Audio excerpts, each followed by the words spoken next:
Hey everybody, what's going on? It's Ryan. I'm back with another one of my little live stream illustration demos. I'm trying to wrap up a project real quick for a client. I can see that my video is actually flipped. I wonder if I can flip that around. Anyway, the I am doing an illustration project for a future NFT drop. It is a project I've talked a little bit about, and in fact, some of my early screen grab things that I was doing, or a couple of my uh, early live streams, were actually the illustration that it became. So, actually, maybe before we get into this, let me show you how that one came out. Unfortunately, I did just have to finish it, so I didn't get to share it very well. So, this is basically how that came out. So, for anybody who was following along with the pigeon illustration, that's what the final piece looked like. This is the blue variant, so you guys can kind of take a look at that and see what you think. I think it came out awesome. The dudes that it was for really liked it, so that's cool. And makes me happy obviously when the clients like it. This thing is now available to anybody who wants to go buy it. I'll just show you real fast. You can go over to just my online store. It's just ryanrogha.com, ryanroghaar.com, and you can go to the crypto collection, which is basically this stuff. And you can see I've got some Doge things and stuff like that. But we have stickers, we have prints of the posters. So this is kind of what the posters look like. And then we have these really cool all over print shirts. So they're super cool. And I can try and share some more images on that. Unfortunately, I would share a little bit more like on social media and stuff, but my Facebook account got hacked, and meaning I lost my Instagram. So the places where I would run up these photos are gone to me for right now. So I can't show you any more there, but follow me on Twitter, and I'll try and make sure there's some pictures on there. I think actually you can see the all over print on a model, and some other stuff over there on that on Twitter. So check me out on Twitter. It's just at Ryan Rogar. Same thing. All right. So this is basically part of another project. I'm working on a few of them, so I'll show you what they're doing all at the same time. This is a little bit of a peek behind the curtain because these aren't released or even approved yet, really. So the first, well, I should show you. So this is a pigeon of New York. These are the NFT project that I'm working with. So this is basically the line art for a pigeon of New York illustration. I've then taken, or I've been asked to contribute to a selection of mutant pigeons, and so my first run at it was this sort of like octopigeon, and so that's sort of my first one. I'm doing a second, which is this sort of spider pigeon, so you can see those two, and then the last one I want to put together is this sort of, I don't know, mad scientist, mutant, Bane, whatever kind of pigeon. So anyway, I'm doing these three. The guy that is in charge of the project, this guy Jim, really cool dude, and it's a really cool project. You should get involved with. It's just I think pigeons of New York.io or something like that. Just go to OpenSea and look for pigeons of New York. Um, the guy behind the project is really great, and I'm excited to be a part of it. And so, but the phase 3 drop is coming here pretty soon, and they're going to have mutants. So these are part of the mutant collection. So anyway, so I've got to do this work anyway, so much like some of the other stuff I was doing on this live stream, in the spirit of just trying to get some stuff done. I'm just going to work on this illustration here live, and you guys can tune in and ask questions or whatever you want to do. So anyway, so yeah, so we're going to just kind of get cranking. I wish I could figure out how to quickly flip my video for you because it is reversed for some reason. I don't know. I'm not smart enough with my camera to know how to flip it around. So I don't know. This may be a problem for another time to solve. Um, let's see. Let me check one more spot, and then I will. Then we'll just get started. So bear with me. The way that the live streaming interface works, honestly, it doesn't show you um, like a video preview or anything before you go live. I would have, probably caught this then, but it does not show you prior, and so I had no way of knowing that I was reversed until I was already streaming. So let me see. I'll put, um, shoot. Yeah, I was trying to see if there's any way I could flip the video from my controller here, but we may just have to watch it back and forth for now, or backwards for now.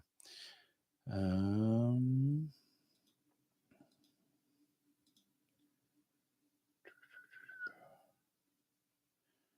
yeah, yeah, but I think we're stuck with it as is for now. So anyway, sorry about that, guys. This is a evolving work in progress. I will try and get it fixed. So basically, what we've got here, I like to draw in blue. So for people who are interested in process, I usually use blue as my line art. I actually even do that in real life. I use blue pencil lead, and I don't know why. I just like the look of it. And then when I draw over it, I like that look. This sort of like here, if we go back and look at the spider thing, this sort of look with the blue underneath. I don't know what it is about that, but I like that. So anyway, so that's how I do it. Of course, a lot of people use red or just standard graphite, and you're certainly welcome to do whatever you want, but blue is what I use. So that's what that blue is. So basically, the blue is my sketch, and now I'm going to go over and ink it. So basically, what we're doing in this little demo is just inking. The pen I'm using right now is this one. It's actually just a default pencil or pen setting in Procreate. It's called Syrup. I basically go back and forth between that one and this other one called Technical Pen. So those two seem to do the job I'm looking for. I don't know if they're totally perfect because basically I'm trying to get what look like vector lines out of Procreate, and it's a challenge. So anyway, and there's some tricks with understanding the brush because it has a different or the way it tapers is different on either end. So depending on how you push down, or like for me, I'm kind of heavy handed, or I tend to be. So it's hard for me to sometimes get these lines even. So you're going to see me redraw and redraw and redraw these lines. Although I am in kind of a hurry, so I need to get it done. So, but basically you can see I've got my blue line art underneath here. I'm just basically going to be tracing over it, but trying to produce nice refined line art. I don't know if I'll get to it on this demo or not, but I need to do colors on all three of these today. It's actually today is the deadline, so they're due today. So because I think the actual project itself is dropping on the 25th, if I remember right.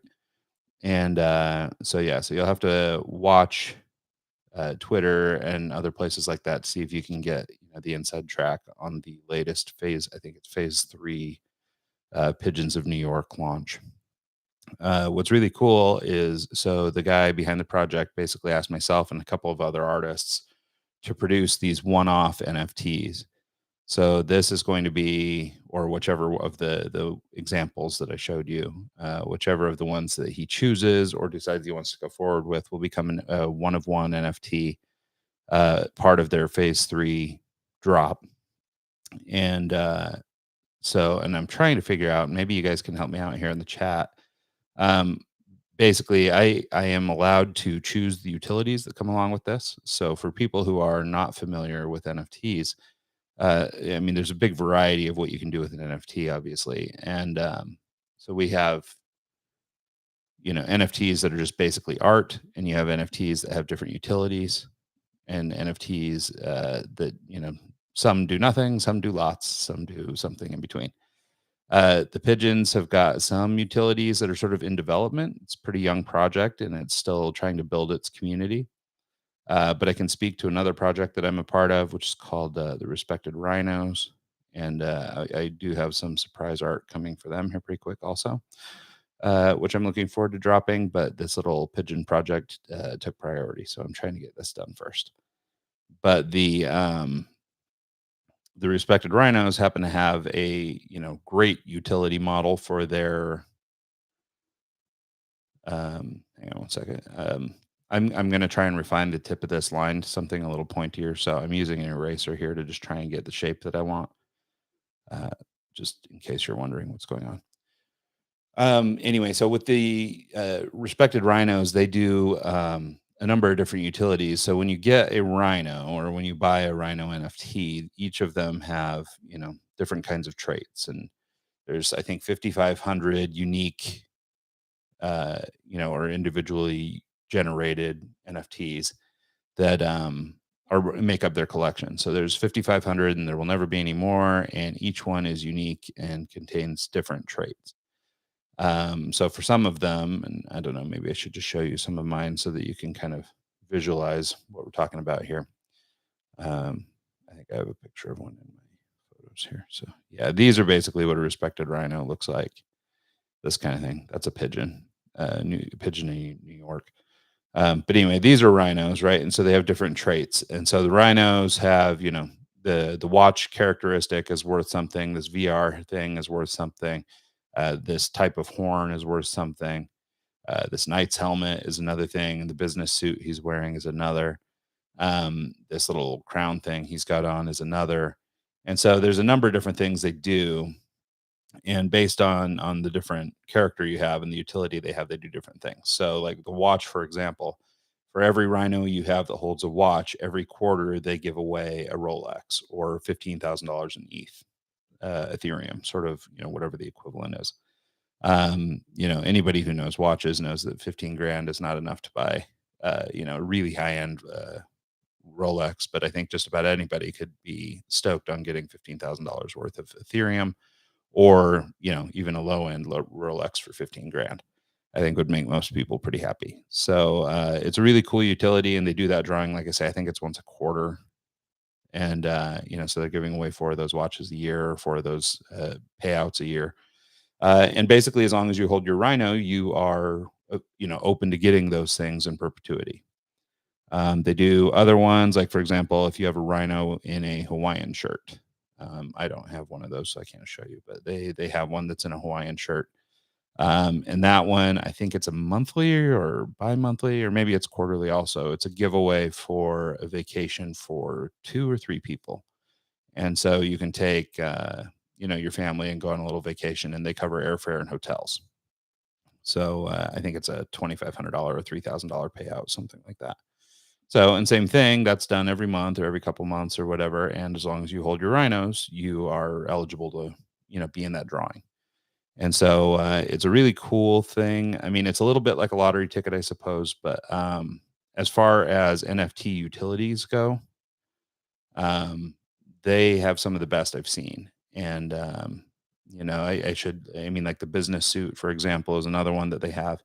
I showed you one of those. The business suit is worth a drawing for. I want to say it's a percentage, or maybe you get the royalties off the community wallet for a given session. That kind of thing. They've got some real estate centric giveaways. They've got all kinds of things. The founders behind that project are business people before they got into the NFT space. And so they have a lot of different projects that sort of support the NFT. So they're leveraging those different interests to provide some really cool utilities for people who hold the rhinos. So anyway, it's a pretty cool thing. And like I say, I haven't seen any other NFT projects that are doing quite as much in that utility space as they are. It's pretty cool though. And so I know that the pigeons in New York are starting to get into some of these kinds of utility projects too. I know they're doing some charitable giving in conjunction with a former Buffalo Bills player, Stevie Johnson, which is pretty cool. He's, I guess, involved with the charity up in Buffalo, New York, and so they're, supporting this charity group. There's also, some in real life events. I don't know if I talked about it on the live stream, but I for sure posted about it on Twitter. I was down in Vegas a few weeks ago for a NFT conference, and we went to the Pigeons in New York party, which is how I got to know some of these people. But the way we got in was I had to get a Pigeon of New York NFT, and it was gated, so you had to have a pigeon to get into the party. It was a really cool rooftop, penthouse kind of party, and it was a lot of fun. It was very cool, and a good experience and good opportunity to hang out and meet, some of these different people in the NFT and sort of Web3 world. So it was a really cool experience. But from then on, or from there forward, I got sort of hooked on the pigeons and the community they're building and the story. I mean, the guy that is running it, this guy Jim, is a really good dude, and he had a compelling story. I mean, basically, I didn't feel bad buying a pigeon or getting invested in their project after hearing his presentation. So at this conference. So anyway, so it's pretty cool, and I'm grateful for the opportunity to do a project like this. I mean, for people who don't really know my background, or if you're watching on this YouTube channel and trying to figure out why the hell I'm doing art demos on it, considering it was sort of built for a personal finance channel.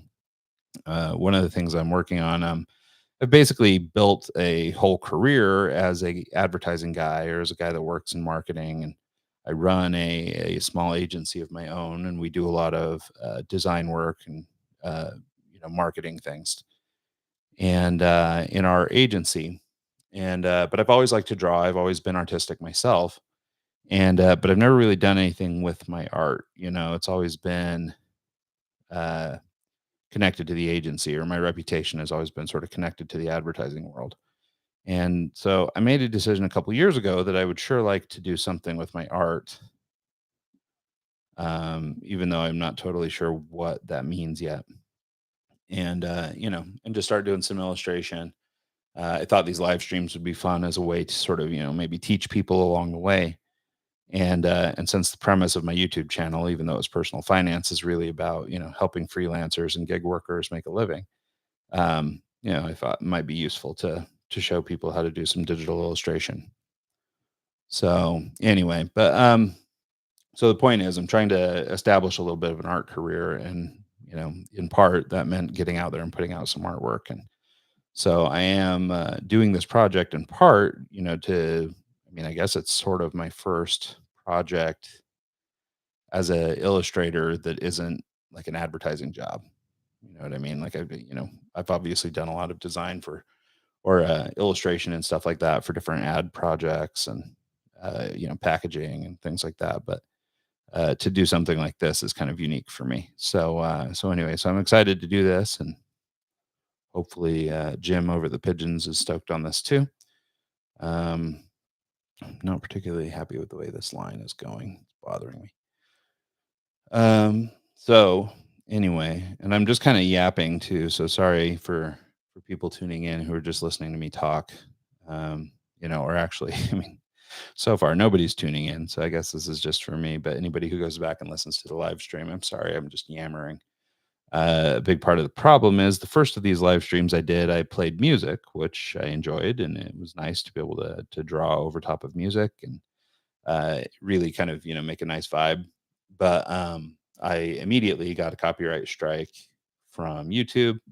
I tried to secure permission to use the music I was using from the artist, who I have not heard back from. No surprise there.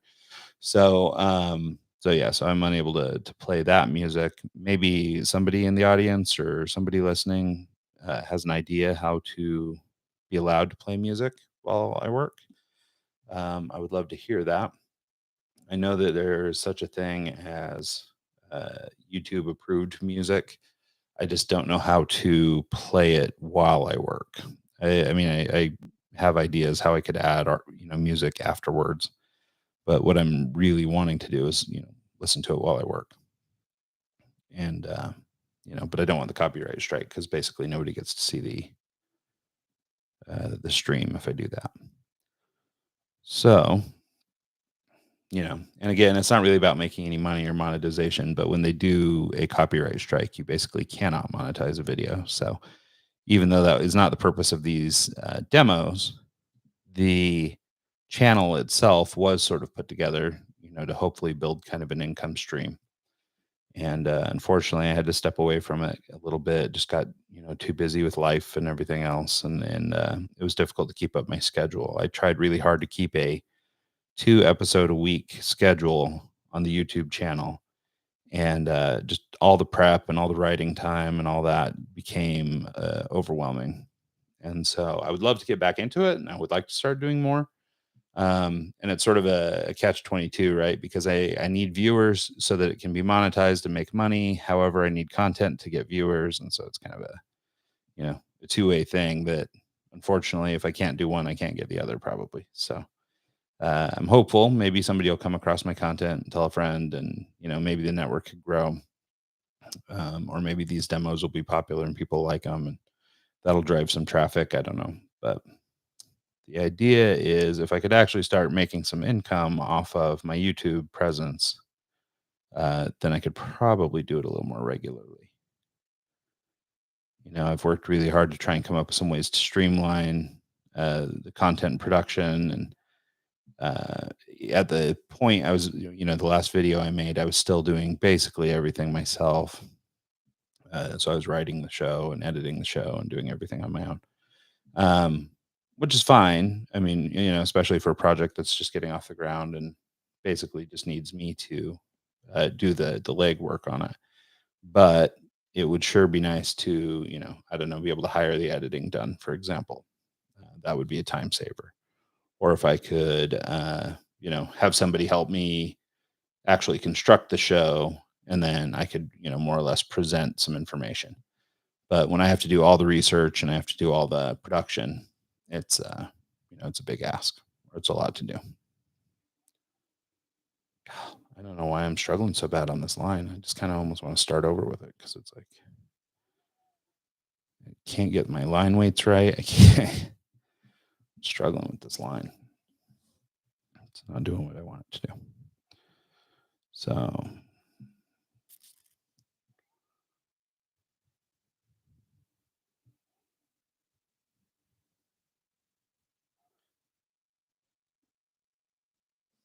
wonder.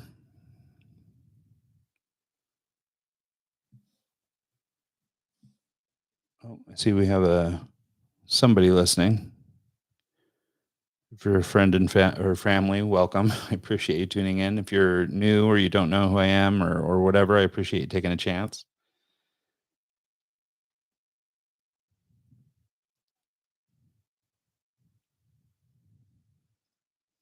All right, I think that line's coming together now. So, but I do want to thicken this one up here on this backside just to show a little depth. I'll do most of my shadows and all that stuff in the color phase of this illustration. So I don't want to go too nuts with the heavy line work, but I do like, nice thick black lines for, some areas just to try and show some depth.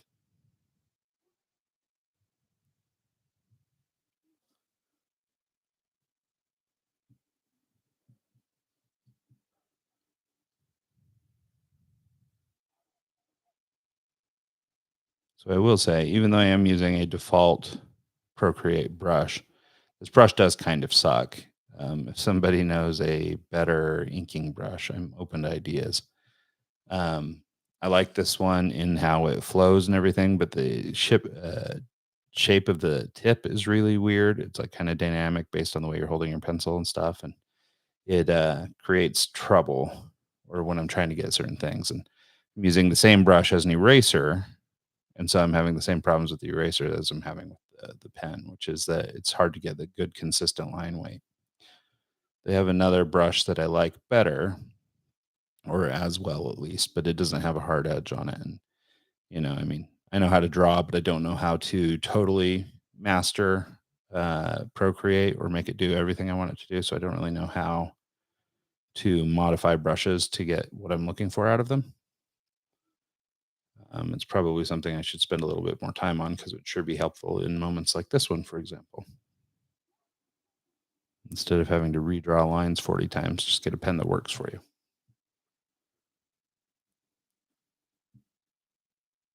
Oh, thanks, Jarrell. That's a nice comment. I appreciate that, man. So I wish there was a way to like that, but thanks, man. I really appreciate that. So, and hopefully the financial videos are useful. I mean, the big impetus behind doing those was, first of all to teach, but also learn. I've been working as a freelance artist and designer for many years, almost 15 years, 20 years, I guess, at this point. And, as a professional or running an agency for that long. And, one thing that I've never learned in part because of just being on my own, but also in part, just by the nature of sort of work and business. I'm not much of a business person. I'm way better at my craft than I am as a business person. And to that end, I don't really know how to work with money, or be best, do money the best. And so I can, or I understand some basic investment stuff, and I've learned a lot, through doing the show. But the way to sort of build a retirement and stuff like that, as a freelancer or as a person who basically doesn't have a standard stream of income, as some people do, um, it's really difficult to find that information, or find a trusted source that you can lean on for that kind of information. I mean, even I personally, I mean, I have a financial advisor, and he has given me some suspect information over the years, and I'm not particularly happy with that relationship, and I'd like to find somebody else, but I don't know who to go to, and so I'm sort of just stuck. Also, by virtue of being a freelancer and being a guy that runs a small independent agency, and I think anybody who does freelance or whatever could relate. I mean, money sometimes isn't consistent. I mean, it's great. These ideas that people put out there. Where you can just contribute X number of dollars every month, and it's no big deal. You'll be a millionaire in 20 years. Like, yeah, that's awesome. But as a freelancer, I may not have the same income in 6 months that I do today.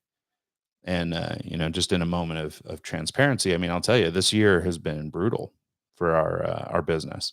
It's actually maybe the worst year I've had in more than a decade, in terms of new clients and design projects and things like that.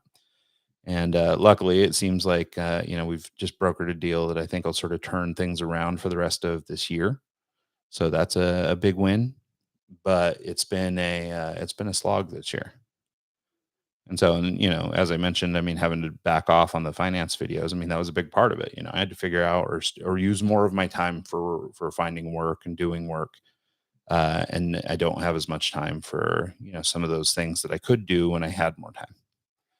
And so, unfortunately, I've had to back off of that. But I do hope to get back to it before too long, because I'm basically still in the same pickle. Much of the advice, and well, I should say it was not financial advice, but much of the discussion uh, early on the finance channels or on the finance shows were, based on me actually having some income and being able to put away some savings for the first time really in my career. And I think a lot of freelancers can sort of relate to that unless they're wildly responsible, in which case I don't know what's wrong with them. So, because I don't know that many freelancers that are that responsible when it comes to that kind of thing, budgets and money and all that kind of stuff. But if you're one of them, God bless. I'm jealous. But the sorry, trying to carry on a thought and do this line, and I'm losing my mind with this pen. I'm not sure. Maybe it's anyway. So most people struggle with the finances, and at the first of the year, I was doing okay. I mean, like I say, for the first time really in my career, I had set some money aside and all that stuff. And I mean, thank God I did, because basically what went on to happen was about 6 months dry spell where I was just not getting the projects I used to get. I had a couple clients leave, to do something different or to take projects in house. And so we were in just a real pickle. We went from being full steam ahead and finally putting money away to basically having exhausted all that money. And, and now we're trying to sort of get back on our feet. So it's been a tough year, and I imagine, or I've heard both sides this year. A lot of people having great years and staying very busy, despite sort of economic situation here in the states, anyway, and I imagine it's sort of worldwide also. But here in the states, especially, we're in the middle of sort of a economic downturn, and that is creating some hesitancy in the business world. I guess the one nice thing about being in the ad business is basically, even if things suck out there, you still have to run ads, and you can't stop promotion. So, but it does make people question a little more closely their decisions. They're looking at options. Can they do stuff in house that they would otherwise have handed off, in prior times or in better times? So it's made for a weird year, and I'm grateful, for some of these new projects that are coming in, and I'm very hopeful that they turn into what I suspect they will. Although I'm trying not to get too excited yet, because they really are big, impactful projects for our business and for our family. And so I'm very hopeful that they work out, but we don't have a signed contract yet, and we won't have a deposit until maybe the 1st of October. So I'm trying not to get too jacked until I actually have a check clear the bank. So this is also part of the plight of the freelancer or self-employed.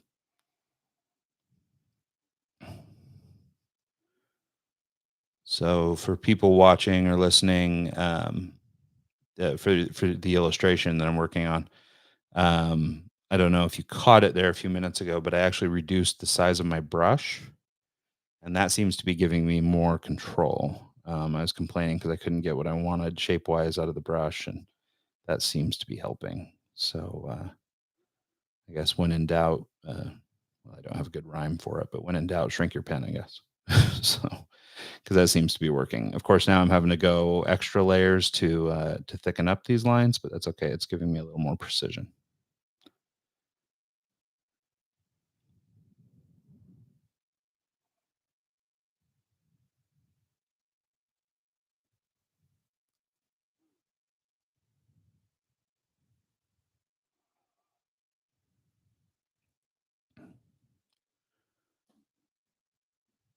Jarrell, I don't know if you're still with us. So if you are, what do you do? Tell me a little bit about you in the chat there. I mean, are you an artist? Are you self-employed? Are you just somebody interested in personal finance? Like, how did we get connected?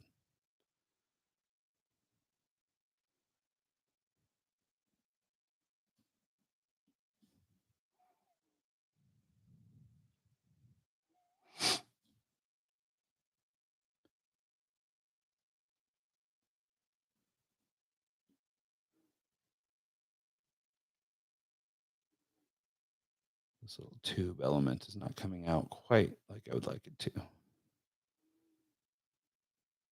Seems to be a recurring theme in this piece. So, but as you'll notice, and this is, I think, a big part of not just digital art, but doing art in general, being willing to just kind of keep working on something and not quitting. If you're not happy with the outcome, keep working on it and keep working on it. Keep finessing. I mean, all the parts that I said I hated before, like the line across the forehead and stuff like that. Um, I complained about while I was doing them, and then I got them to a point where I'm more or less satisfied. So, I guess moral of the story is keep pushing.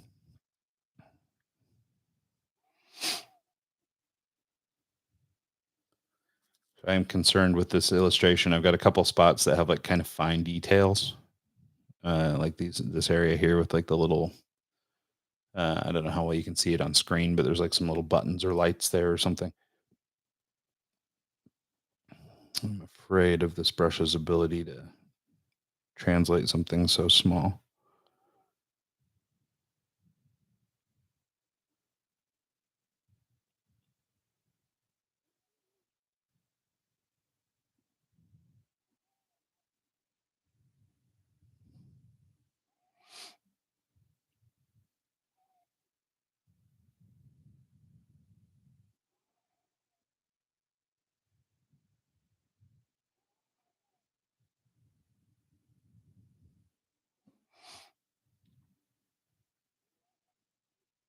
So here you can see, up close and personal, how the smaller pen is actually helping me create a little higher fidelity illustration here.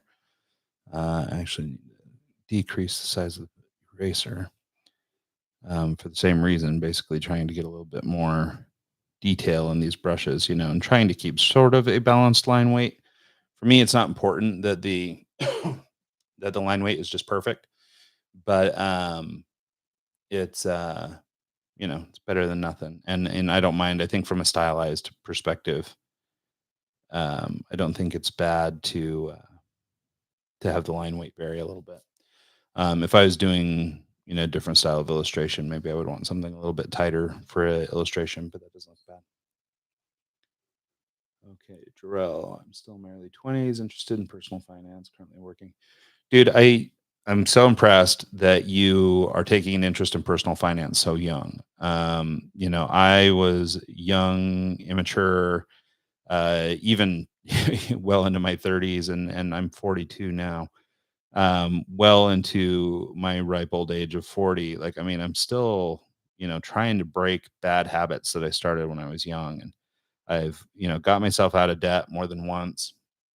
And I don't know if you're here in the States, Jarrell, or not, but it's really easy to get a hold of credit here.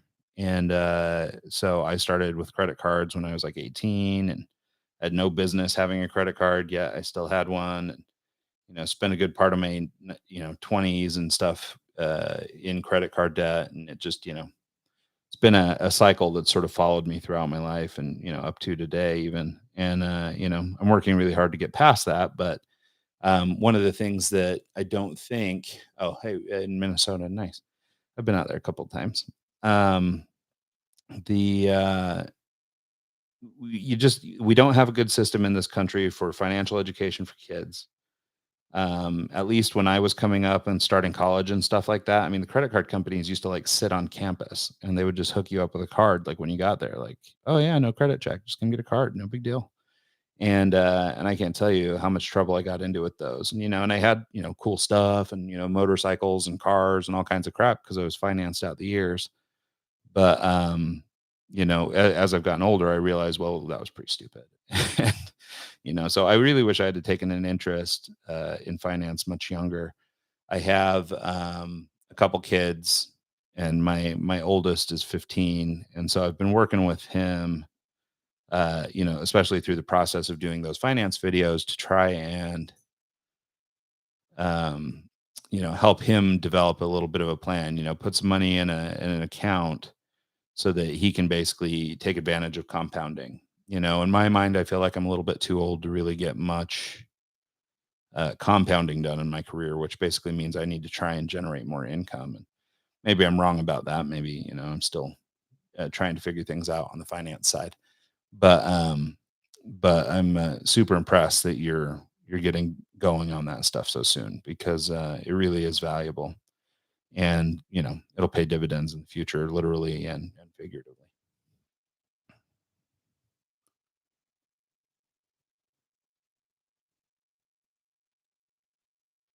So what's your bachelor's in, Drill?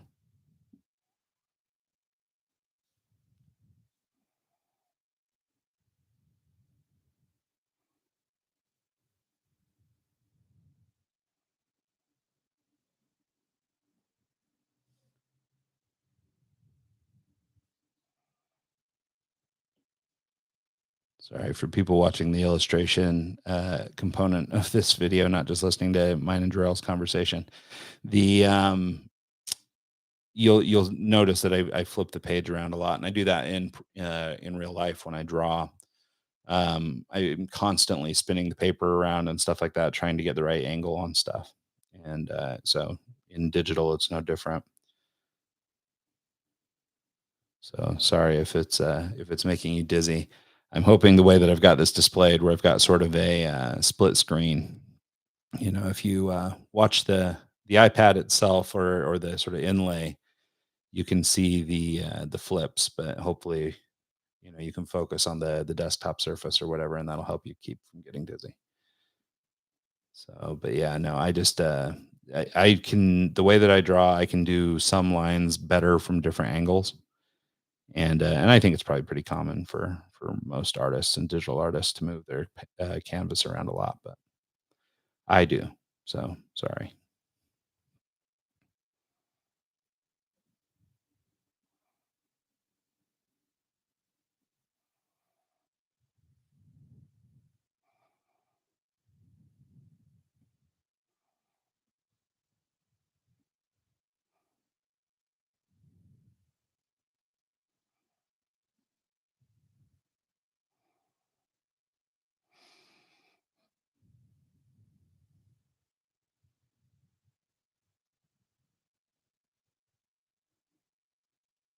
So a little trick in Procreate. I think most people probably know it, but when you draw a shape, if you press and hold, sometimes it'll help you sort of auto correct a shape.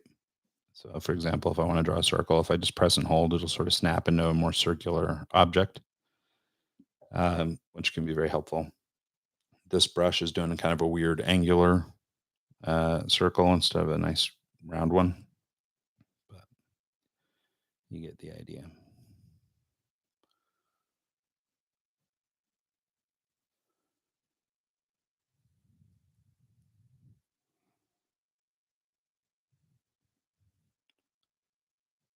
So as I'm sitting here drawing this, I will tell you I'm rethinking all these tubes.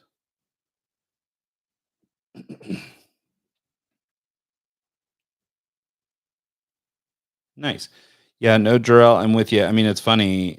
I literally, so I started school or college in 1998, and I literally finished my bachelor's degree last year. I got really busy with my career, and at the time, I was tour managing bands. I was trying to run my little design business. I was doing a bunch of different stuff, and I just basically didn't have time for school. And I've come over the years to not think super highly of a formal education, but I have found that as I've gotten older, I've had some interest in maybe a change of careers or an evolution of my career. Right now, I'm looking heavily into like some sort of consultative practice or fractional CMO kind of work.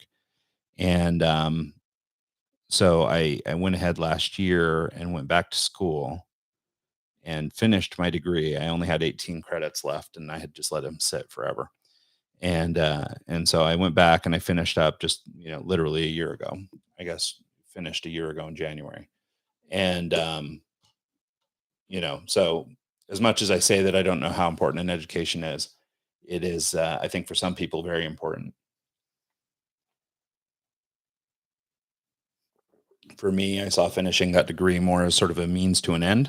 Like, hey, if I want to change careers, I don't want to start over, and take a new bachelor's degree from somebody else. I would rather, be able to do a master's or something. And so, and I thought a master's of business also, actually. But my whole life I've been a Michigan fan. I don't know how loyal you are to your Minnesota schools, so I'll not push too hard on my love for Michigan. But the business school at the University of Michigan, Ann Arbor, which is where I wanted to go as a child, and I didn't go, and I should have gone, and is like $125,000, and I'm thinking at 42, like I just don't know if I'm going to make that money back. Like if it's going to be worth it to just go get that MBA just to say that I was Michigan alumni. So I think I can probably just bank on, I could buy a ton of Michigan hoodies and hats for 125 grand. So I think I'll just do that. Of course, not going to spend 125 grand on hats and hoodies, but that's the point though, is that, for that debt, I don't know if it's worth it. Computer science is interesting though. I know there's a lot going on in computer science and also in cybersecurity. I think Web3 is going to be really interesting, and I think for people who can start to pick up or get into Web3 careers, I think that there's some really interesting things coming down the pipe there. We've had a number of guests on our business podcast. So I do a business podcast called Eggs, and on Eggs, we've had a number of different cybersecurity experts and people like that on the show. And it seems to me that that's a thriving career field. So I'm sure something like a computer science degree is still really useful these days. So my only concern or the issue that I ran into when I was trying to pursue advertising and design in school was that they were so far behind on technology and everything else that I found what I was learning in class actually wasn't all that useful. Now, granted, this is back in '98, but I mean, we still had teachers teaching us like about lead type and things like that, which is interesting as a hobby or as like something to do for fun. For people who are just nerds about design or whatever, it's a really cool thing. But as far as being trained to go out and get a career in advertising, your need for the knowledge of lead type is really limited. And so I found a lot of the coursework I was taking to be really boring and not useful. So so maybe that was part of the problem. Maybe school these days is better. I will say that my experience in finishing my education uh, I wouldn't say it was exactly stellar. I wasn't that impressed. I had one teacher, or well, I guess I should say two, just credit where credit's due. I think I had two teachers in this last section that seemed to actually know what the hell they were talking about, and I quite enjoyed their classes, and they, obviously passionate about the work they're doing and stuff like that. So I really enjoyed them. The rest, especially because I was doing the coursework online, it just, I don't know, really sloppy, really lazy courses, really easy. Like I did a environmental science class was one of the things I had to finish, and I knocked it out in about 4 days, just by hammering through and just knocking everything out. It was a self-driven course, so I could actually do that. But I mean, I don't know. It was just a matter of just jumping through hoops, basically. It wasn't much of a course. So luckily, I wasn't trying to be an environmental scientist, so I didn't need it to be better than that. But point is that I'm not totally sure on education. My wife is a teacher in a junior high, and she has her master's degree. And for her, a traditional education in university is critical. Obviously, you can't teach without a degree. So for her, it was really critical. So she hates it when I talk like this, and I say it's not that important.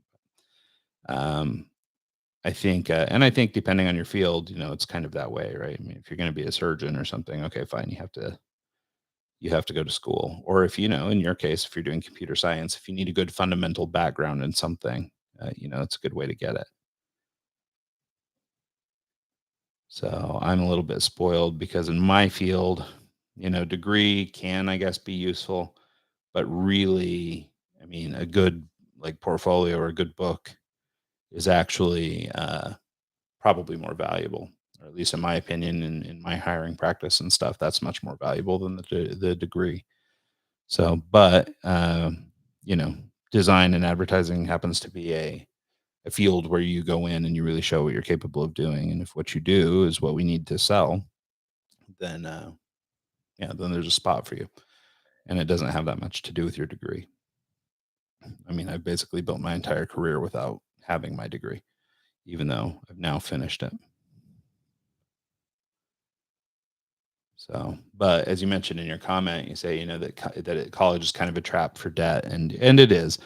Obviously there's, I mean, a few people, I guess, that can pay for school outright and don't accrue any kind of student loans. And obviously, if you can avoid them, that would be the recommendation is try and avoid student loans because they're really easy to take, and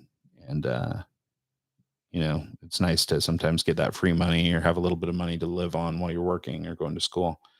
But it's it is kind of a trap. But if you're really good about it and you're disciplined and you can make the payments and you can get it paid off quickly, and in a career, computer science based career, I suspect you would start with an income that would probably allow you to do that. As long as you stay disciplined with it, you're all good. I had finally paid off my student loans. Of course, now I have new ones because of this degree. But luckily, I don't have a lot, and I'm not totally sure if I'm eligible for this forgiveness thing they're doing, but that'll be about half of my student loans if I do qualify. Although, as I understand it, they're just going to build it back into our taxes anyway, and then you're just going to pay it back anyhow. So I don't think it's really all that good a deal. I think if I heard right, you have to or if you take the 10K forgiveness, that basically they hit you with 10K in income on your student or on your taxes at the end of the year. So, for most people, that's probably fine. Uh, you know, but for others, it might actually end up being cheaper in the long run to just pay off the loan. So, but for many, any relief is welcomed. And, you know, the way this year has gone, I'm or have been looking for relief too. So I understand that. All right. Well, this little pigeon guy is starting to come together, I think. Gonna zoom in here and try and create this little element, whatever this is.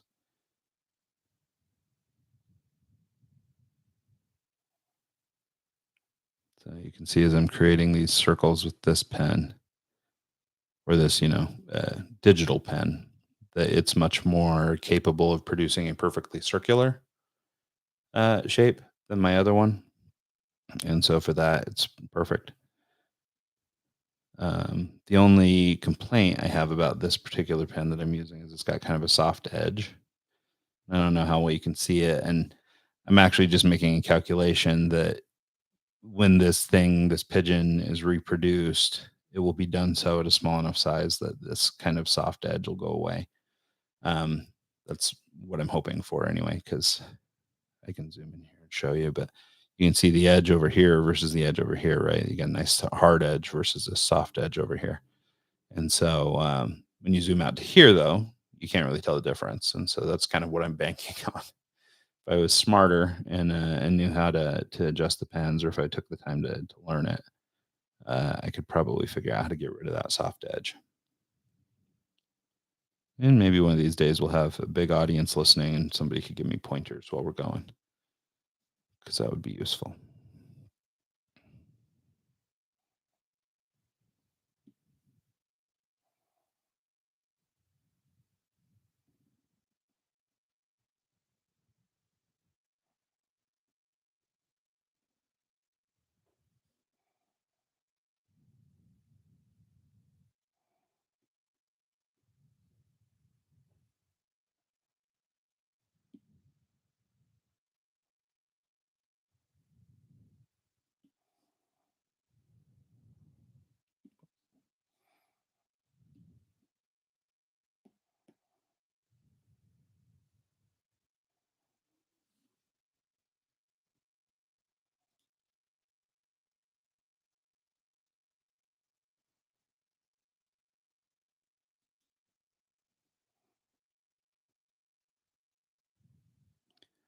We'll say that's one of the things. I don't know if you saw it there, but sometimes when I go to pinch, I leave a line, and it's super annoying.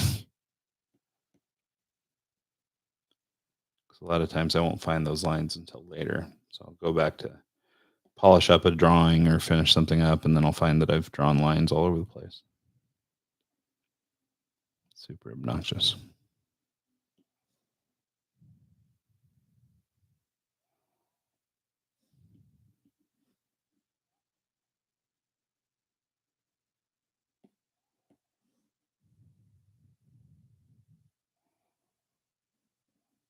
So if I had more time for this project, I think doing it in Procreate is cool.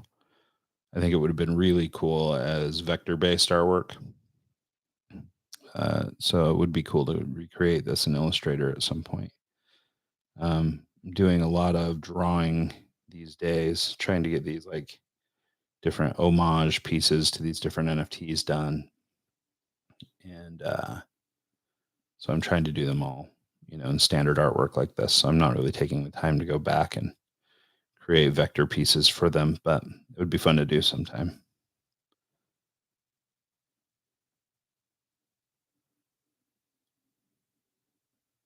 I guess that's a little teaching moment too that we could discuss, which is that the difference between sort of a vector graphic and then what we're looking at here, which is what they call a raster graphic.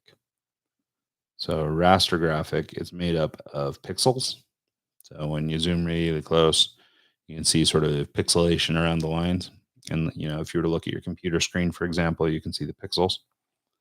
A raster graphic, on the other hand, is made of a mathematical equation.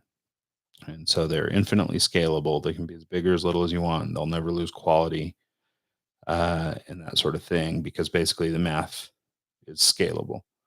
So they can scale it up to the size of a building or keep it, as small as a business card, and it's always going to maintain its image quality.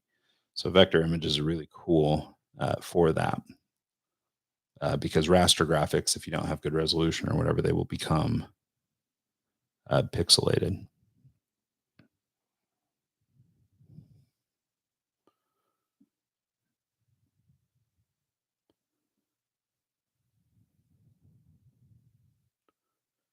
So Procreate, for example, is a raster graphics tool. Photoshop is another one. They're doing a lot of like sort of hybrid stuff right now in Photoshop. where you can work with vector graphics inside Photoshop, or if you are building out a graphic in Photoshop, it will translate back over to Illustrator really easy, or vice versa. So that's pretty cool, trying to sort of blend the two. So, but the biggest issue is how it comes out at the end. So, if whether or not you need a vector graphic or a raster. So basically, anything printed is converted into a raster graphic. So even if you drew it as a vector, um, when you go and you print it out on your printer, or you send it to print, business card or something, for example, you could do it in vector format, but when you print it, it becomes rasterized. Not totally sure how to draw this section of this guy, or what I should do with it. So again, this is where building sort of a raster graphic would be interesting, or a vector graphic would be interesting, because I would have a little bit more control over angles and stuff like that. And, I mean, from a hand drawing here, we're trying to create some semblance of perspective, and, like, so certain things look a certain way, but it's kind of challenging to get the angles just right, or get things perfect in an illustration like this. I mean, I should say for me, maybe there's somebody out there that's much better at this than I am that could do that, but so usually I'm pretty good about making stuff look sort of visually right, even if it's not like mathematically right, but we don't get it all right.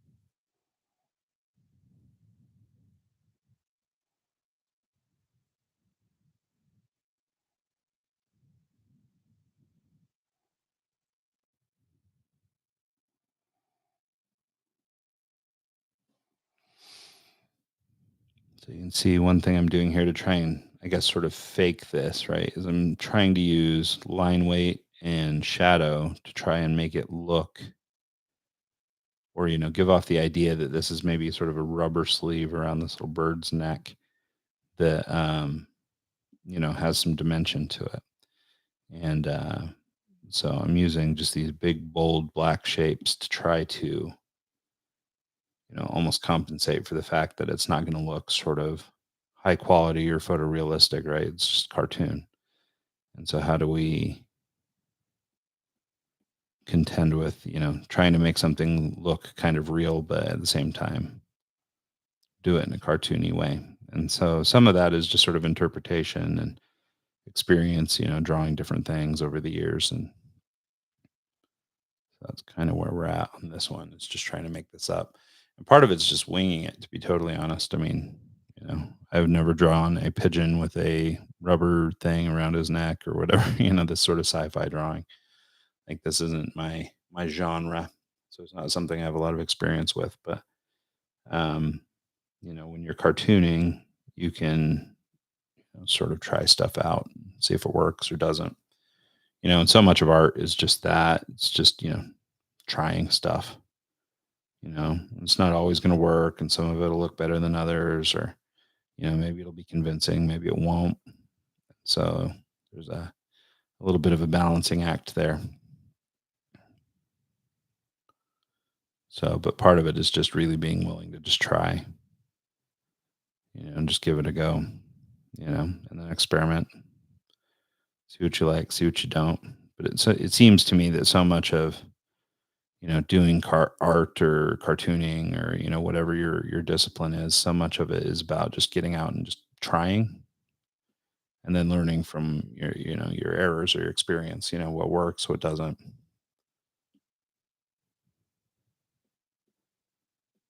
Yeah, and I don't totally know that this works. I actually feel like the sketch was working better than this is working, but, but I don't know. I mean, maybe it's fine.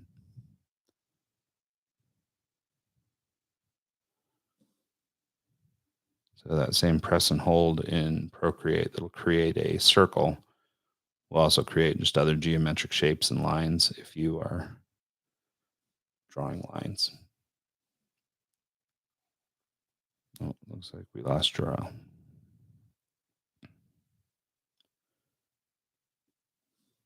Well, thank you. Anyway, Jarrell, if you were to ever come back to this video, thanks so much for tuning in and giving me someone to talk to for a minute. It was good to have somebody here. So, because like I was saying at the top, if I had music, that would help. But sitting here and listening to the sound of me breathing while I'm trying to work on this is not ideal. So, but I probably need to get a little bit more organized about doing these live streams and solve some of those problems. Let's see. I meant to do this earlier, but I forgot. I'm going to post on Twitter real quick that I'm live.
All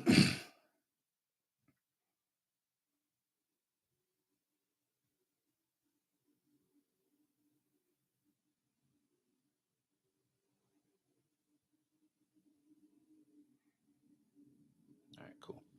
Sorry about that little delay there. I didn't leave. Not that anybody's here for me to explain this to, but I just dropped a little tweet to see if anybody wanted to join us here while we're working on this project. I probably should have done that ahead of time. If I was a little bit more organized, maybe I would have.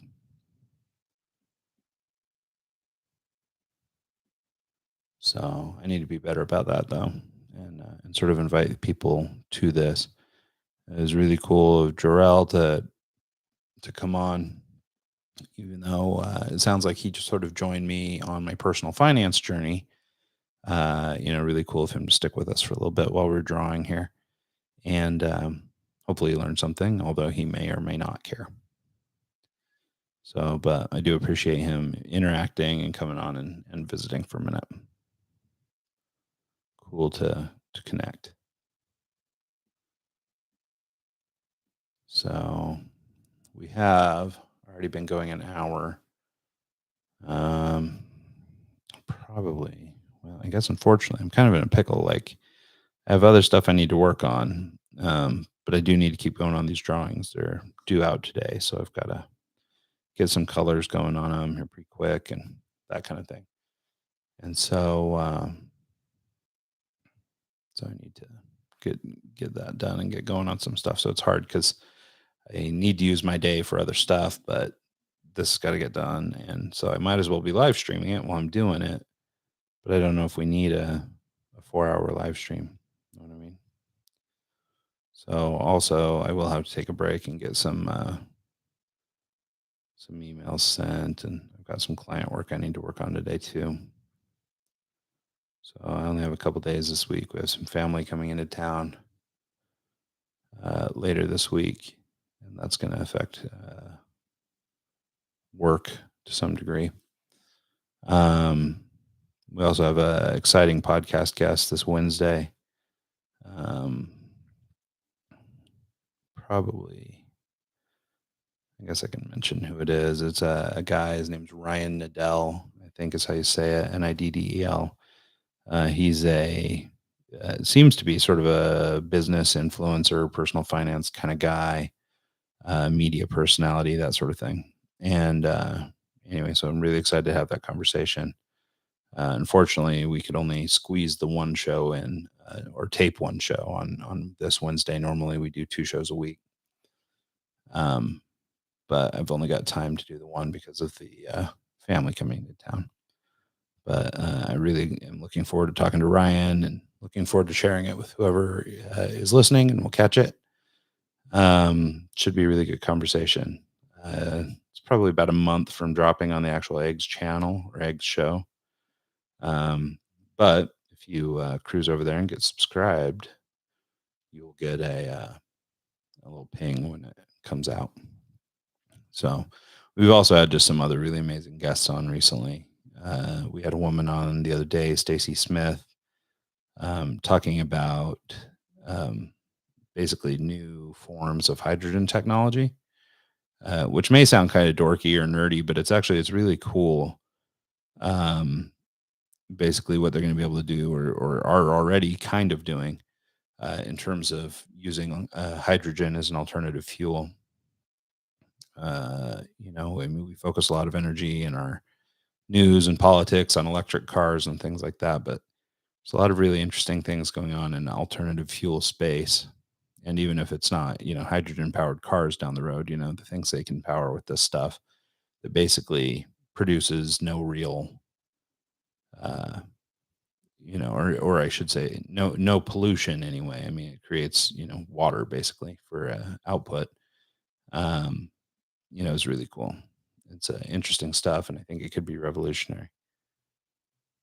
Although I guess people have been talking about hydrogen fuel for some time, and it's not really gotten anywhere. But Stacy's approach is new and innovative, and I think it's really an interesting process. So whether you're big on alternative fuel talk or just want to learn a little about hydrogen, it's a cool conversation. So I'd check it out.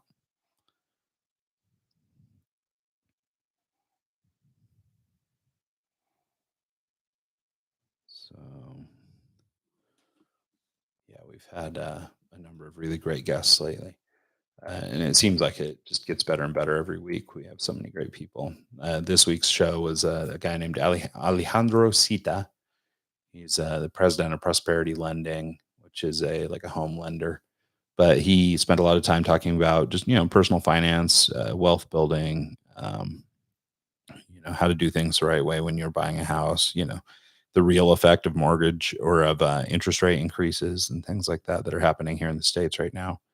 Um, yeah, I mean, it was a really cool conversation, and also worth a check out if you care about money or real estate, or if you're looking at buying a house or selling a house even.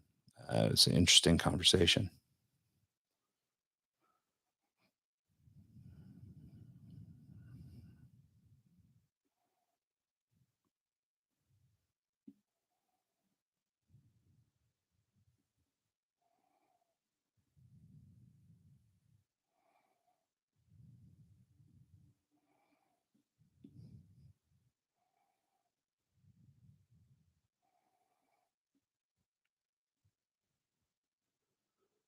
Right here, we can talk briefly. This is a little technique question here, or a technique example. You can see that my lines, they're a little inconsistent, but they get thinner and thinner, thinner, thinner, thinner, thinner, and they're starting to. This gap in the middle is getting smaller and smaller. that creates this feeling that, in this case, sort of that hose is either bending or coming to a conclusion, or it's starting to, gives it a little bit of perspective or depth. And so it's just a little trick that you can do, basically when your lines are far apart, but the closer they get, the more interesting, or the more it looks like where you're sort of, drawing in the shadows. That wasn't much of an explanation. Sorry, guys. But you can look at it and see what it does. I don't know how to articulate it very well.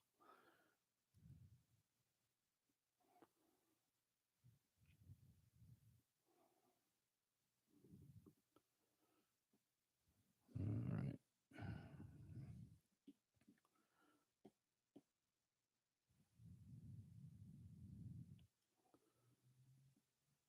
By the time we're done, God bless it.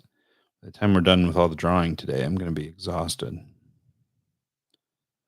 So I'm sure other people who are interested in digital art or who do a lot of drawing and painting, things like that, they can speak to sort of the need for dexterity when you draw. And I will tell you, there were a lot of years that I had sort of evolved my art or moved my art into the computer, and I really stopped doing stuff by hand. For quite a long time outside of, just sketching and little drawings, here and there for projects we were working on.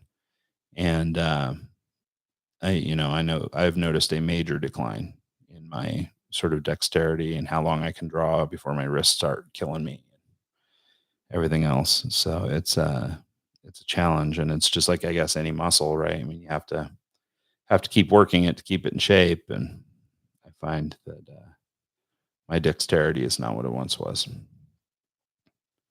So, however, looking to fix that.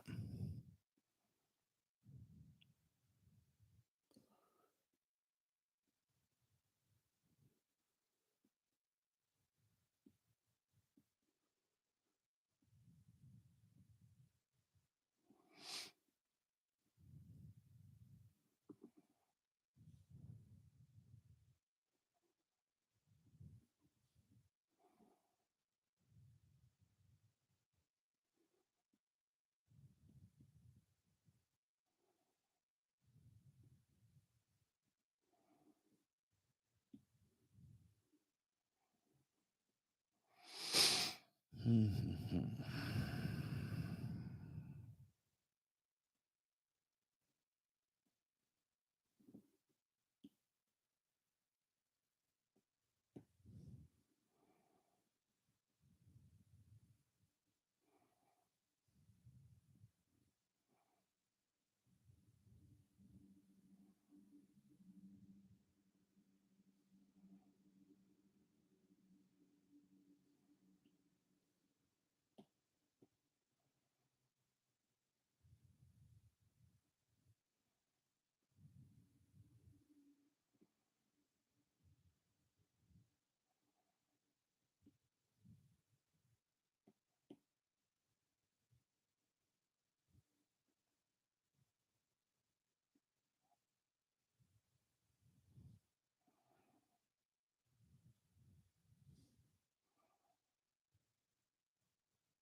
Yeah, I really wish I had music. Make for a little better presentation, I think. Yeah. I mean, if there's a few more people in here, I could probably engage more. Have a little bit more of a conversation going, which would be awesome. So I did just put out the tweet, so hopefully some people will come along. It'd be cool to get a little conversation going with some people. In fact, what I ought to do is start doing these uh, drawing demos, but create a Twitter space at the same time so that we can, talk in real life.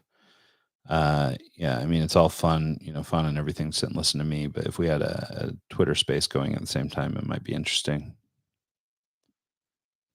If we could sync everybody up across all three platforms. This little switch doesn't look quite right.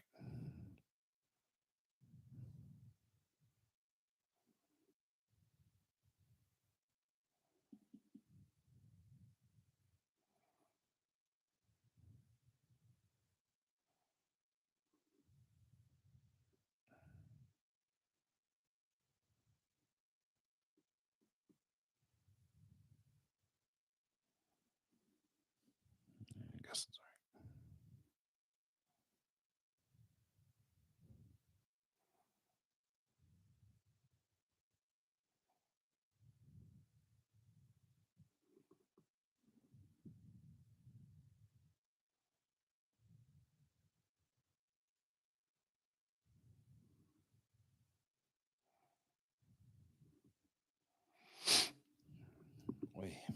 All right.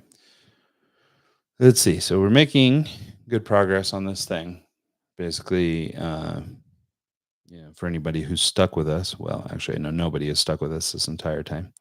But for people who might be tuning back in and watching this, either in real time or sped up time, I'll just give you another little reminder of what we're doing and why we're doing it. Basically, this is a artwork for a one of one NFT that will be part of the Pigeons of New York Phase 3 drop. If you're not familiar with the project, go check them out. I think just a quick Google Pigeons of New York NFT, something like that. I should probably just find out for you. I think it's pigeonsofnewyork.io, but I should probably find that out.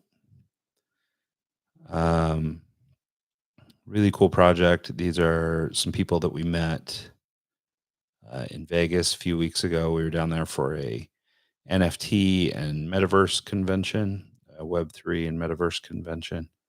We met a number of sort of movers and shakers in the NFT realm. And one of the projects that we met were the founders behind this project, the Pigeons of New York. They were kind enough to have us over to their little penthouse party that they threw in Vegas. It was super fun. We had a good time. Um, Basically, after that, I did another illustration job or another quick illustration for them. Or I shouldn't say for them because it was unsolicited, but it was something that I just wanted to put together, a little piece of fan art for them as not just an owner, but also a fan of their product or of the community they're trying to build. And so that begat or started a conversation with Jim, the guy behind the project, um, that has basically led to him inviting me to create a one of one NFT for his upcoming launch. So really excited about that. So this artwork, there's actually a couple others. If you go back to the beginning of this video, you can see them. There's a couple other project or designs that I came up with all at the same time, and I'm not sure which is going to end up making the cut. But the idea was to submit 3 ideas. However, today's the deadline, and I'm not totally sure we're going to have time to get 3 done and deliver, unfortunately. So I don't know. So I may do some kind of poll or something. It'd be nice if we had more people in here. I would just ask in real time. But at the same time, I kind of don't want to let the whole cat out of the bag or the pigeon out of the nest or whatever. Because, I mean, this is going to be a one of one NFT project. So it would be cool for somebody to be surprised. And hopefully they like it. Hopefully it's cool. But yeah, anyway, so I don't know. I'm a little conflicted about what to do, but I think maybe if we can get a little bit of an audience going in here, I'll poll the crowd to see which one they like best because It's a tough decision for me. The request was to make a pigeon or a mutant pigeon, which is what the theme of their phase 3 drop is. Um, Two of my pigeons are more like pigeon hybrids. They're like crossed with something else. And this one, I mean, is a little mad scientisty or something, but I think it could pass as a mutant of some variety.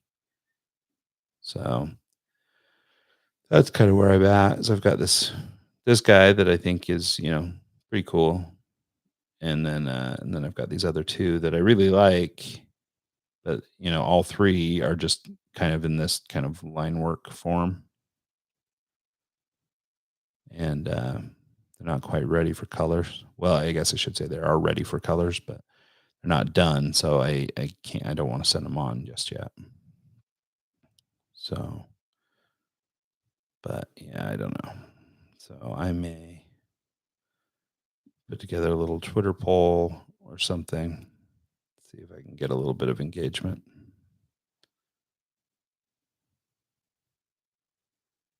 But if you happen to find this live stream and you join us here, let's catch up, and we can maybe do it in here.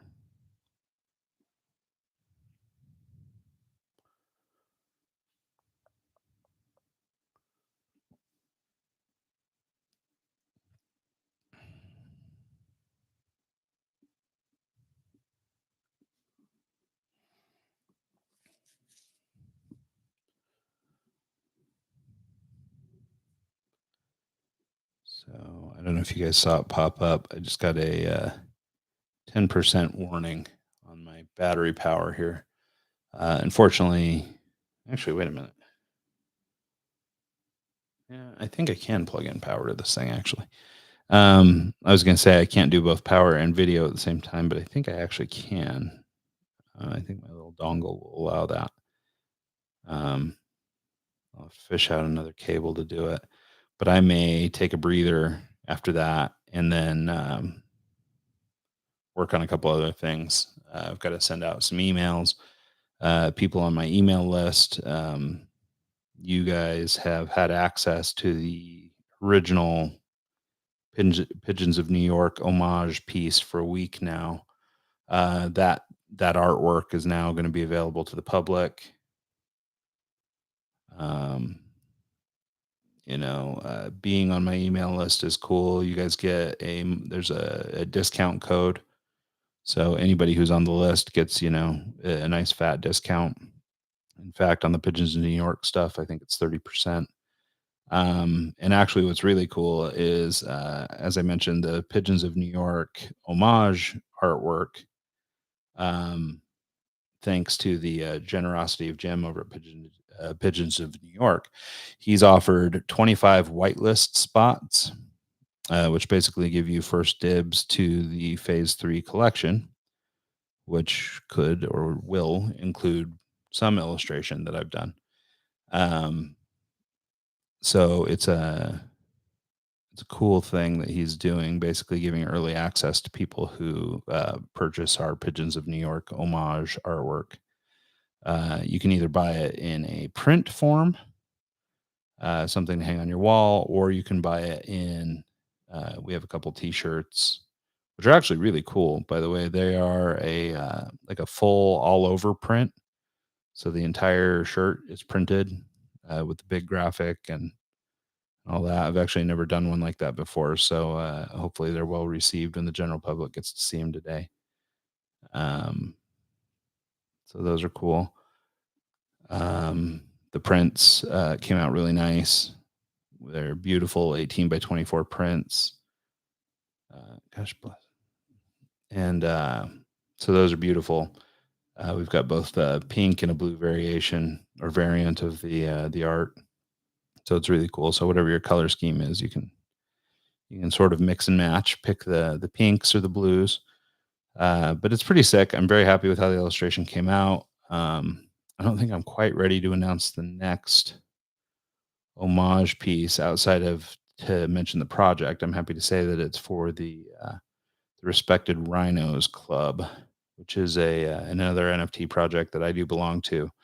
I am a owner of Respected Rhinos NFT, but they're another group that we had the opportunity to meet and spend a lot of time with in Vegas, and just the coolest people.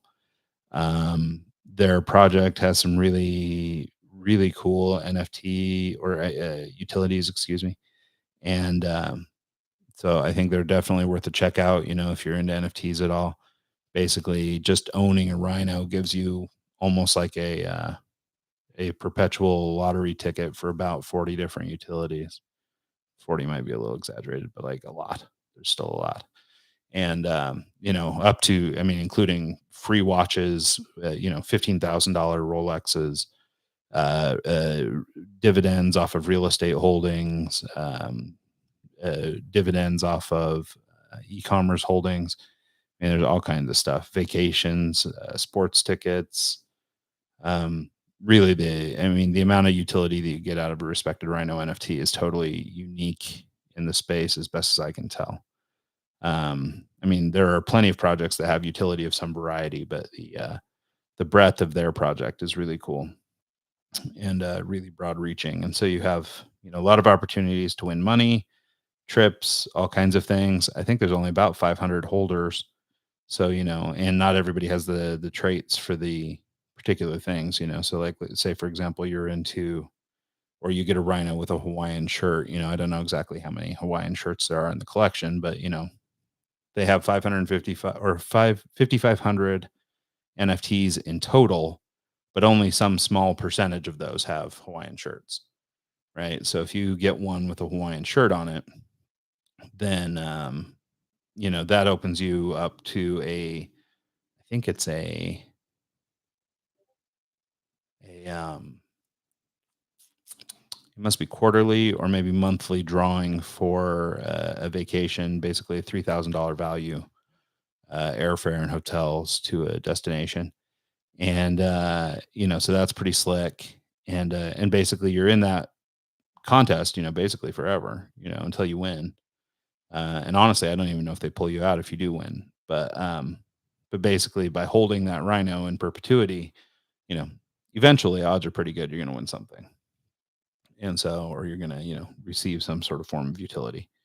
One thing they do that I think is particularly interesting is these guys are, business people first, or were business people before they got into the NFT world.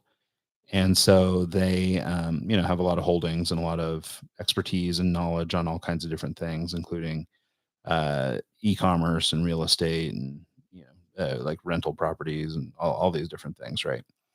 And so if you happen to hold 10 rhinos, you can book one-on-one time with their leadership team. So if you are interested in learning more about, let's say setting up an e-commerce store or something, or how to make money in real estate, um, by simply, holding 10 of these rhinos, you have access to basically somebody who can help you, and answer sort of questions in a kind of a bespoke way. You've got one-on-one access to somebody with the knowledge that you're looking for. So anyway, I think that that's a really cool one. I in fact, bulked up my rhino collection to include 10. I think I have 12 in total, just for that reason alone, just so that I could set up some time with him and rap about some things.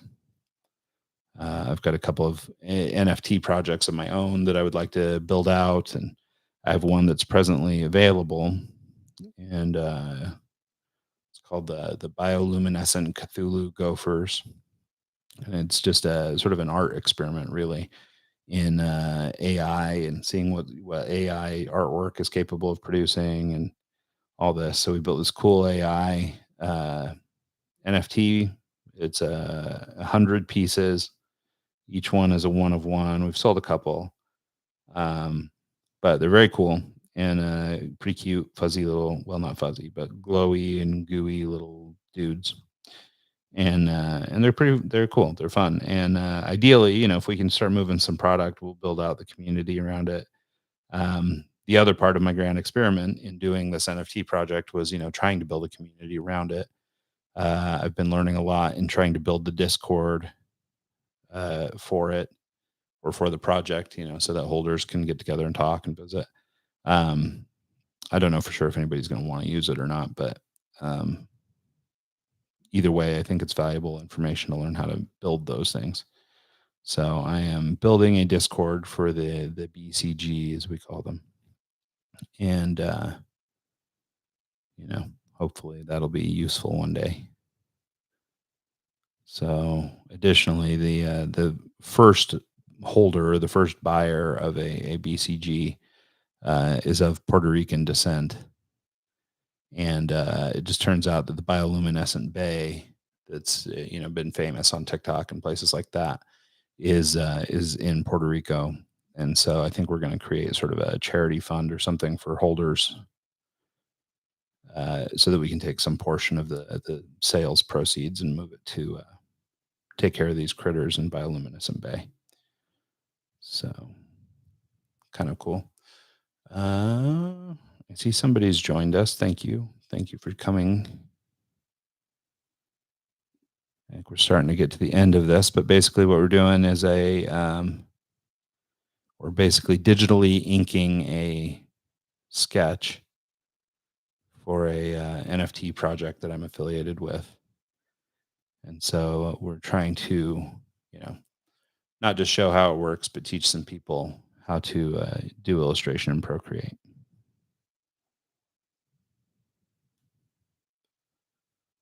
I guess we lost them. I suppose I probably don't need to call out every person we gain and lose, but when it's one person here, one person there, I feel like I could actually engage with that person. So that's why I'm doing it. So if you're listening back to this in some later date, that's why I'm engaging or trying to engage anyway with everybody who's jumping in.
All right, guys. I think we are about done with this sort of like inking step.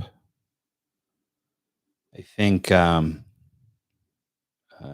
iPad is about to die, but also my wrist is about to die. So I may take a little break and then resume this in a little bit. This is the third of 3 illustrations that I'm working on for this project.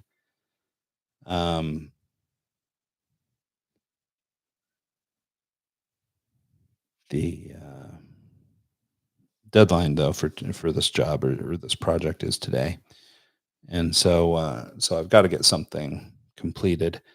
So I may break for now and then go do just sort of some of my, daily stuff. Oh, my camera died too. So I guess, here, let's see if I can just go full screen on the iPad. Yeah, let's do that just for a minute. So we'll just go full screen iPad for a few minutes just while I finish this up and finish this thought. But so basically, what I think we'll do is we'll break for a little while and then I'll come back and we can do colors together on one or three, or I don't know. I can't decide what to do of these illustrations. In the meantime, if you're interested in seeing how the last illustration we did in the live stream, the uh, the homage to the Pigeons of New York NFT project, that is available now at my online in my online store. It's just rogha.ar/shop. So you guys can cruise over there and check out how that thing came out. I'm very happy with it. Also, there's some merchandise around that. So there's some shirts and I think there's a sticker, which is pretty fun. Shirts, stickers, and prints. So you can score yourself a Pigeons of New York print. Also, and I'm just announcing this today because it's just now becoming available to the public. But for people who purchase any of the associated products to the Pigeons of New York thing, and I may even extend it to just any purchase made this week, whether you want a pigeon or you want something else. Um, the founder of the Pigeons of New York project has so gracefully offered or graciously offered to give my buyers a free whitelist spot, which will give you access to the next drop of the Pigeons of New York NFT project, which is phase 3. It'll give you sort of early access to that. So if you want to get a hold of a pigeon while they last, this drawing, for example, will be a one of one NFT in that project, and there are a couple others from other artists on top of just the rest of the sort of mutant collection. Um, you can get a whitelist spot just by picking up a print, a sticker, a shirt, or maybe just anything in my online store this week. So I only have 25 spots, and I have to get the list of whitelist people over here pretty quick. So we've only got a couple days to go. So I would jump on and get yourself a Pigeons of New York homage T-shirt or print from my online store. Otherwise, I think that's it. I think you can join the Pigeons of New York Discord at no charge, whether or not you hold a pigeon. It's free. It's a cool community. There's good people in there. And I think you can jump in there and probably find a whitelist spot or something also if you wanted to try and do it without a purchase. But, or maybe get on Twitter and hit up the project, see if you can score some whitelist spots on your own. So I don't know if that's a possibility. I don't know if you can gain access that way, but I will be offering some free spots to go along with purchase. And so jump on the Ryan Rogar store, which is just, again, it's rogha.ar/shop, and go pick up some cool pigeons gear, and also any other gear that I have out there.